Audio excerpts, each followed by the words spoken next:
2018 সালে সাকিব খান অস্ট্রেলিয়ায় তার সহকর্মীকে রেপ করার দায়ে গ্রেপ্তার হন এবং এই পুরো ঘটনা 2023 সালে সাকিবের মুভির পরিচালক রহমতুল্লাহ সকলের সামনে নিয়ে আসেন। এছাড়া 2020 সালে ঢাকা মেট্রোপলিটন পুলিশের সাইবার ক্রাইম ইউনিটে সাকিবের বিরুদ্ধে 10 কোটি টাকার মামলা করা হয়। শুধু তাই নয়, 2016 সালে একজন অটো চালকের সাথে জালিয়াতি এবং মানহানির মামলায় তাকে কোর্টে গিয়ে হাজিরা দিতে হয়। আরও অবাক করা বিষয় হলো, সাকিব খান বলতে আপনি আমি যাকে চিনি তার আসল নাম সাকিব খানই না। কিন্তু সাকিবের বিরুদ্ধে এত অভিযোগ থাকার পরেও কিভাবে সাকিবের প্রিয়তমা রাজকুমার, তুফান এবং এই বছর ঈদে মুক্তি পাওয়া বরবাদের মতো সিনেমা ব্যবসা সফল হলো? সাকিবের সফলতার রহস্যটা কি? জানতে হলে দেখতে হবে পুরো ভিডিওটি। পেশা হিসেবে সাকিব খান সিনেমার পর্দায় অভিনয় করলেও বাস্তবে তার জীবন সিনেমার থেকে কোনো অংশে কম নয়। সাকিব খান 1979 সালের 28শে মার্চ বাংলাদেশের গোপালগঞ্জের মাকসুদপুরে জন্মগ্রহণ করেন। সেই হিসেবে তার বর্তমান বয়স 46 বছর। সাকিবের বাবার নাম আব্দুর রব এবং তিনি পেশায় একজন সরকারি চাকরিজীবী ছিলেন। তার মায়ের নাম নূরজাহান এবং তিনি পেশায় একজন গৃহিণী ছিলেন। সাকিবরা 2 ভাই 1 বোন, তবে তার ভাই বোন সম্পর্কে বিশেষ কোনো তথ্য অনলাইনে পাওয়া যায়নি। সাকিবের জন্মস্থান গোপালগঞ্জে হলেও তার বাবার সরকারি চাকরির কারণে তার শৈশব কাটে নারায়ণগঞ্জে। জন্মের পর তার নাম রাখা হয় মাসুদ রানা, ডাকনাম মাসুদ, এবং সিনেমা ইন্ডাস্ট্রিতে আসার পর তার নাম হয় সাকিব খান। ছোটবেলায় সাকিব খান খুবই মেধাবী ছাত্র ছিলেন এবং তিনি পড়ালেখা করেন বিজ্ঞান বিভাগ নিয়ে। তার ইচ্ছা ছিল ডাক্তার অথবা ইঞ্জিনিয়ার হওয়ার। তবে এইচএসসি পরীক্ষা শেষ করার পর হঠাৎ করেই তার ডাক্তার হওয়ার ইচ্ছা কোথায় যে হারিয়ে যায় তা কেউ বলতে পারে না। এরপর 1999 সালে মাত্র 20 বছর বয়সে সাকিব খান বাংলা সিনেমা ইন্ডাস্ট্রিতে পা রাখেন। পরিচালক আজিজ রেজা সাকিবকে মিডিয়ার দুনিয়ায় নিয়ে আসেন। সাকিবের জন্য এমন কিছু নেই যা তিনি করেননি। নায়ক হওয়ার মতো চকলেট বয় লুক ও উচ্চতা থাকলেও স্বাস্থ্যের দিক দিয়ে সাকিব ছিল খুবই পিছিয়ে। সাকিব খান যাতে একটু স্বাস্থ্যবান হয়ে দেখতে সুন্দর হয়, এজন্য পরিচালক আজিজ রেজা এক রেস্টুরেন্ট ভাড়া করে দিয়েছিলেন বলে গুঞ্জন আছে। সেখানে এটাও নাকি বলা ছিল সাকিব খান এখানে এসে যখন যা খুশি তা খেয়ে যাবে, সব বিল নাকি পরিচালক আজিজ রেজাই দিবেন।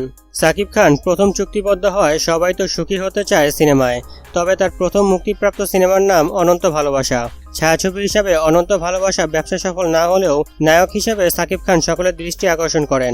এরপর 2000 সালে তার 4টি সিনেমা মুক্তি পায়। সিনেমাগুলো হলো গোলাম, আজকের দাপট, দুজন দুজনার, বিষাক্ত নাগিন। এরপর থেকে তাকে আর কখনোই পেছন ফিরে তাকাতে হয়নি।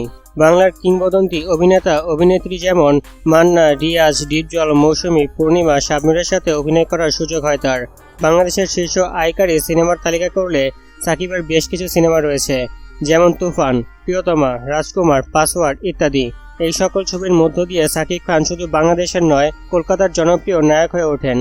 কিন্তু বাংলাদেশের সিনেমা হলে হিন্দি সিনেমা বিক্রির প্রতিবাদ করায় 2015 সালে তার সিনেমা নিষিদ্ধ করা হয়। তবে পরবর্তীতে সাকিবের উপর থেকে এই নিষেধাজ্ঞা তুলে নেওয়া হয়।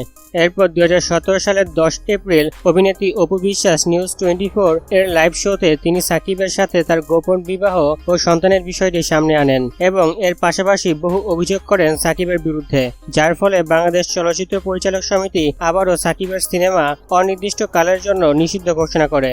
সাকিব একটি প্রতিক্রিয়ায় তিনি এই পদক্ষেপকে তার বিরুদ্ধে ষড়যন্ত্র হিসেবে উল্লেখ করেন। এরপর 2017 সালের 1 মে তার উপর থেকে সকল নিষেধাজ্ঞা প্রত্যাহার করা হয়। তবে মজার ব্যাপার হলো 2017 সালেই বাংলাদেশের হবিগঞ্জের এজাজুল মিয়া নামে একজন অটো চালক সাকিব সহ তার ছবির পরিচালক ও প্রযোজককে আসামি করে 50 লাখ টাকার মামলা করে, কিন্তু সাকিব খুব সহজেই এই মামলা থেকে মুক্তি পেয়ে যান। এরপর 2019 সালে ঢাকার গুলশানের নিকেতনে রাজুক কর্তৃক অনুমোদিত নকশা অনুসরণ না করে বাড়ি নির্মাণ করায় রাজুকের ভ্রাম্যমাণ আদালত সাকিবকে তার বাড়ির একটি বর্ধিত অংশ অবৈধভাবে নির্মাণের জন্য অনাদায়ে 10 লাখ টাকা জরিমানা এবং 1 বছরের কারাদণ্ড দেয়। এরপর 2019 সালে সাকিবের মুক্তিপ্রাপ্ত পাসওয়ার্ড সিনেমার গান পাগল মনের কপিরাইটের জন্য দিলরুবা খান ঢাকা মেট্রোপলিটন পুলিশের সাইবার ক্রাইম ইউনিটে সাকিব খানের বিরুদ্ধে 10 কোটি টাকার ক্ষতিপূরণ দাবি করে লিখিত অভিযোগ দায়ের করেন। তবে এই অভিযোগের সর্বশেষ কোনো সমাধান হয়েছে কিনা তা জানা যায়নি। সাকিবের সিনেমা ক্যারিয়ারে সবচেয়ে বড় ধাক্কা আসে 2023 সালের 15 মার্চ, যখন অগ্নিপথ ছবির পরিচালক রহমতুল্লাহ সাকিব খানের বিরুদ্ধে ধর্ষণের অভিযোগ আনে। রহমতুল্লাহ বাংলাদেশ চলচ্চিত্র প্রযোজক ও পরিবেশক সমিতি, বাংলাদেশ চলচ্চিত্র পরিচালক সমিতি, বাংলাদেশ চলচ্চিত্র শিল্পী সমিতি, বাংলাদেশ চলচ্চিত্র ক্যামেরাম্যান সমিতিতে লিখিত অভিযোগ করেন। এই অভিযোগে তিনি উল্লেখ করেন 2016 সালে সাকিব খান আমাদের একজন মহিলা সহ প্রযোজককে ধর্ষণ করেছেন। ভুক্তভোগী নিজেও একজন বাংলাদেশি বংশোদ্ভূত। এই ঘটনাটি ঘটে 2016 সালে অস্ট্রেলিয়াতে। এরপর অস্ট্রেলিয়ান পুলিশের কাছে লিখিত অভিযোগ করলে তারা সাকিবকে 2018 সালে গ্রেপ্তার করে এবং সাকিব খান সেখান থেকে পালিয়ে দেশে ফিরে আসেন বলে জানান প্রযোজক রহমতুল্লাহ। এই ঘটনা সকল নিউজ মিডিয়াতে প্রকাশিত হওয়ার পর পুরো বাংলাদেশে নিন্দার ঝড় বয়ে যায় এবং সারা দেশে সাকিবের সিনেমা বয়কট করা হয়। পরে 18 মার্চ গভীর রাতে সাকিব খান গুলশান থানায় গিয়ে প্রযোজকের বিরুদ্ধে মামলা দায়ের করতে চান এবং অভিযোগটি মিথ্যা বলে দাবি করেন। তবে পুলিশ মামলার আবেদন গ্রহণ করেননি। পরবর্তীতে 19 মার্চ সাকিব ঢাকা মেট্রোপলিটন পুলিশের গোয়েন্দা শাখার কার্যালয়ে গিয়ে প্রযোজক রহমতুল্লাহর বিরুদ্ধে লিখিত অভিযোগ দায়ের করেন। পরের দিন 20 মার্চ সাকিব খানের অস্ট্রেলিয়ার আইনজীবী জানান যে সাকিবের বিরুদ্ধে অস্ট্রেলিয়ায় কোনো মামলা নেই, তিনি কখনোই গ্রেপ্তার হননি এবং পালিয়ে আসার তো কোনো প্রশ্নই আসে না। এরপর থেকে রহমতুল্লাহ ও সাকিবের মাঝে কাদা ছোড়াছুড়ি লেগেই আছে। তবে এর মাঝে রহমতুল্লাহ একবার আদালতে আত্মসমর্পণ করেন এবং জামিনে বাইরে বেরিয়ে আসেন। এই পুরো ঘটনার সর্বশেষ আপডেট হলো সাকিবের মুভির উপর থেকে নিষেধাজ্ঞা তুলে নেওয়া হয়েছে এবং পরিচালক রহমতুল্লাহ 20 এপ্রিল 2023 তারিখে সাকিবের বিরুদ্ধে 100 কোটি টাকার মানহানির মামলা করেন। এই মামলায় আদালত সাকিব খানের বিপক্ষে রায় দিয়েছেন নাকি পক্ষে তা এখনও জানা যায়নি। এই ছিল সাকিব খানকে নিয়ে আমাদের আজকের ভিডিওটি কেমন লাগলো তা কমেন্ট করে জানান। এমন ভিডিও আরও দেখতে চাইলে চ্যানেলটি সাবস্ক্রাইব করে পাশে থাকা বেল বাটনটি অন করে দিন আর লাইক তো অবশ্যই করবেন। আজকের ভিডিও এখানেই শেষ করছি।